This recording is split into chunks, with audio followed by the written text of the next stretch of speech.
I'm going to throw it over to Matt. We're talking about specific programs that we'd like to highlight. Matt, I'm sure you have a wealth of those. Give us one that you'd like to highlight that has really, you've seen sort of enable some fantastic capability.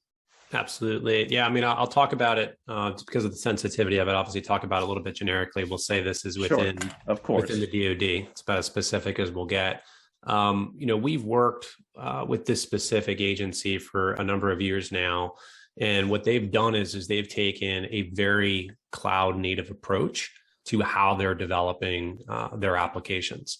And what they've done is they've really standardized around Docker, so with containers and Kubernetes. Mm-hmm. And what they've found is that by taking this very modular approach, as I think it was John who mentioned before, heavy use of infrastructure as code, heavy use of containers, they have very much made it so that getting the authorizations and meeting the federal standards, those are push button. I love the way John said it, push button, get banana. That is an amazing, simple way to think about it.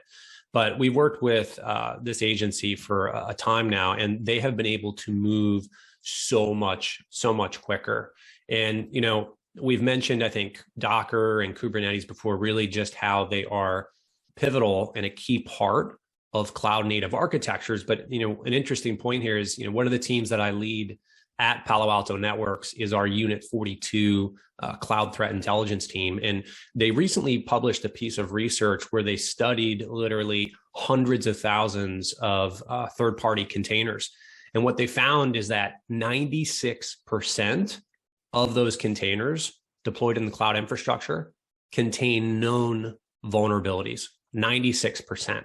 So although, containers as a technology, Kubernetes, they are amazing and they allow organizations, they let federal agencies be extremely agile and quick.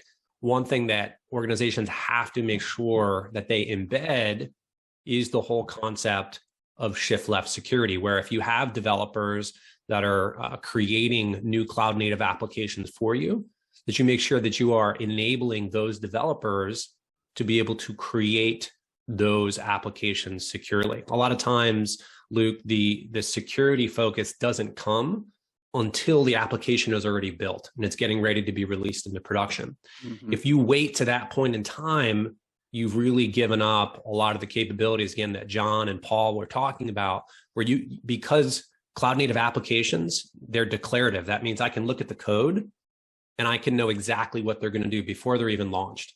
You have an ability to inspect those from a security perspective and find those vulnerabilities and misconfigurations.